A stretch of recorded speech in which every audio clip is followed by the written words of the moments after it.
Dominique Wilkins. Hey, this is Sean Kemp. This is Gary Payton. Hey, this is Pau Gasol. NBA fans, what's up? This is Vince Carter here. Hey, what's up? This is Matt Barnes. If you're an old school NBA fan like I am, make sure you check out the Basketball Time Machine with my man Sean David. Hey guys, what's happening? Welcome back to the Basketball Time Machine. I'm your host, Sean David. Thanks for tuning in. Let's talk some old school NBA basketball. Now, in today's episode, I want to take a look at some 1990s NBA players that I personally would draft ahead of LeBron James. But before we get into that, I want to give a quick shout out to the Patreons of this episode. Thanks a lot, you guys, for supporting the show. As always, it's really appreciated. And I would say, enough said. Let's dig right into today's episode.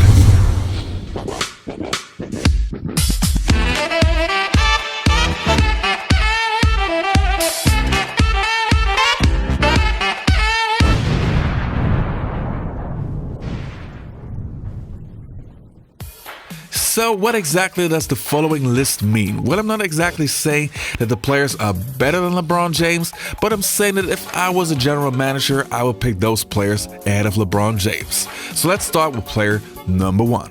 And the first player that I would pick ahead of LeBron James is Magic Johnson. Now, Magic only played 2.5 seasons in the 1990s, but that still qualifies for this list. And we all know that if it wasn't for his HIV virus, he would have played way more seasons in the 90s. So why would I pick Magic ahead of LeBron? I mean, LeBron was the better defender and also a better scorer, right? Well, partly right. Many people think that Magic was not a great scorer, and this is far away from the truth.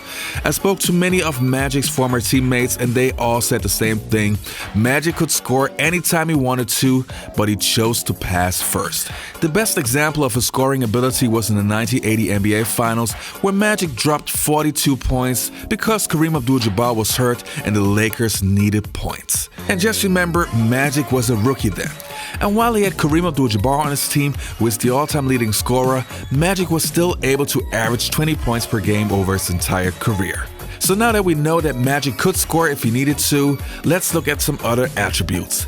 Magic was the better passer, averaging 11.2 assists over his entire career, a better leader who was way more competitive than LeBron, and Magic could also make free throws, shooting 85% from the line. So he was a player who you did not want to foul in the last minutes of the game. All in all, LeBron obviously had categories where he was better than Magic, but I think Magic Johnson to me was more valuable, especially when the game was on the line. And the next player that I would pick ahead of LeBron James is Shaquille O'Neal. Now, I mentioned earlier that LeBron James is not a great foul shooter, and same goes for Shaquille O'Neal. But there are several reasons why I would draft Shaq ahead of LeBron. I mean, there's a reason why Shaquille O'Neal is considered to be the most dominant force in the modern day NBA. When Shaq was on the floor, not only did he give every opposing coach a major headache, but players actually were afraid of playing against Shaq. Some of you might not know this, but this what I'm about to tell you really happened. Some opposing players called in sick because they just did not want to play against Shaq. Not only would he embarrass you, but he would literally destroy you physically. Shaq was the Michael Jordan on the center position, just somebody you did not want to play against. Shaq would give you 28 points, 12 rebounds, 2.5 blocks, and almost 60% from the field. And we have to remember, Shaq was giving you those things against some of the best bigs of all time, in an era where you had guys like a David Robinson, Patrick Ewing, and Hakeem Olajuwon. Just imagine what Shaq would do to today's bigs. Nobody would stand a chance. When Shaq came into the league, he had such a great passion and enthusiasm for the game. With his size and strength and mobility, it was something we really hadn't seen.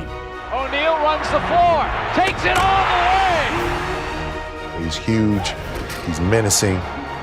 He really just attacked the rim. That's a man's jam. And even Shaquille was impressed with that one. What a... And the next player that I would pick ahead of LeBron James is Kobe Bryant. And I have to admit that was a pretty close one. But I think I have some very valid reasons. Number 1, Kobe Bryant is the better defender. Now, I'm not taking anything away from LeBron. If he's motivated, he's incredible on defense. But LeBron was not the type of guy who would always go against the best player on the opposing team every single night. And this is exactly the difference with Kobe Bryant. Kobe was still taking that challenge when he was in his mid-30s. Number 2, Kobe Bryant Bryant had the killer, or let's say the Mamba mentality. Win by any means necessary. Number 3, Kobe Bryant was the better scorer. Kobe copied the greatest player of all time in Michael Jordan, and he came super close. Number 4, Kobe Bryant did not know what load management means. Number 5, Kobe Bryant was more clutch. And I think I have more reasons, but I think those 5 should be enough. He acted as if he belonged already. Here comes Bryant. Oh, mesmerizing! He played without fear. Kobe down the middle, in the air, shows up he made it! He was just different from everybody else. Like, I knew that I had to come with it. I'm not talking about certain possessions. I mean, every possession. He was second to none. Now the next one that I have will shock you guys, Hakeem Olajuwon. I already made a video saying that Hakeem Olajuwon to me is the best big of all time. Forget about the dream shake and all the crazy things he could do on offense, but defensively, it's not even close. No big could defend like Hakeem Olajuwon. But why would I draft him ahead of LeBron James? Well, because he was the total package. He would destroy you on offense, make you look silly, and lock you down on defense. And again, in an era where bigs ruled the NBA. Don't even ask me what he would do to today's bigs. And another thing, he was a good free throw shooter. Again, something that LeBron James is not. This makes Hakeem Olajuwon more valuable to me. Olajuwon's remarkable career has been a study in faith and perseverance. He needed both in the 1994 NBA playoffs when the Rockets repeatedly had their backs against the wall. But Hakeem's determination carried his team to the top. Easily gets away from Lillard. And the foul. He has been unstoppable. And the Houston Rockets, led by Hakeem Olajuwon, are the world champions of 1994. Took them 10 years. And the next player that I would draft ahead of LeBron James is Larry Bird. Larry Bird to me is one of the most underrated players of all time. And I know this sounds crazy since many people consider him to be a top 10 player. But Larry Bird to me is in my top 5. Now comparing him to LeBron James is pretty easy. LeBron James is way more athletic and the better defender.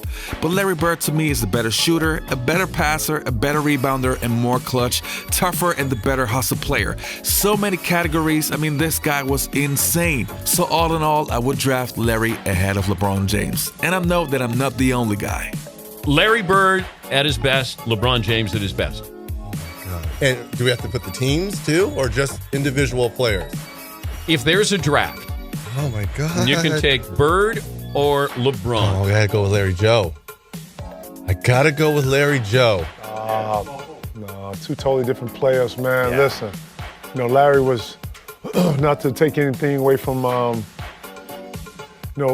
LeBron's physical, if not athletic ability is a gift. Larry's IQ and basketball competitiveness is, uncanny. Like, Larry's ability to make tough shots, his shooting, his IQ. Now the last player on my list is pretty obvious and pretty easy. It's going to be Michael Air Jordan.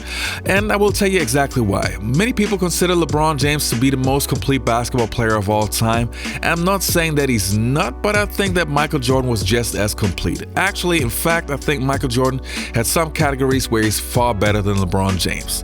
I'm starting with the scoring. Michael Jordan was the better scorer. He had the fadeaway jump shot. He could blow you by with the first dribble and the first step.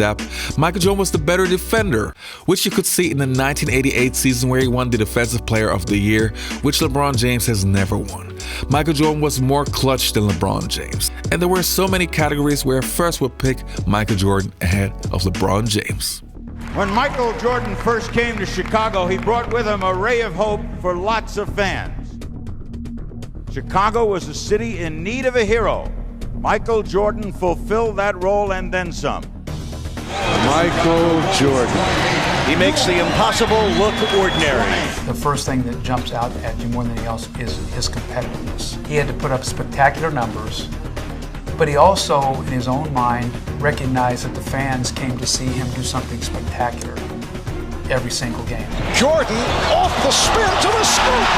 Here's Jordan, yes! Hello.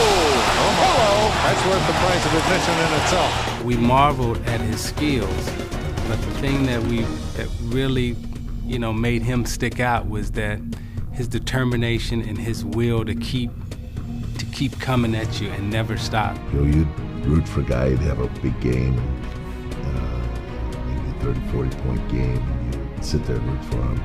But to see this guy do it every night, and that was what stood out most of any player I've ever seen. Michael was a guy who, he wanted to win.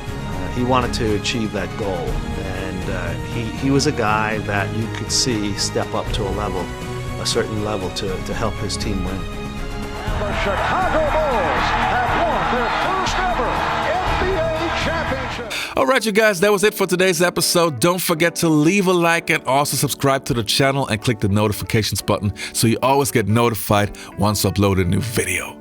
All right, see you next time on the Basketball Time Machine.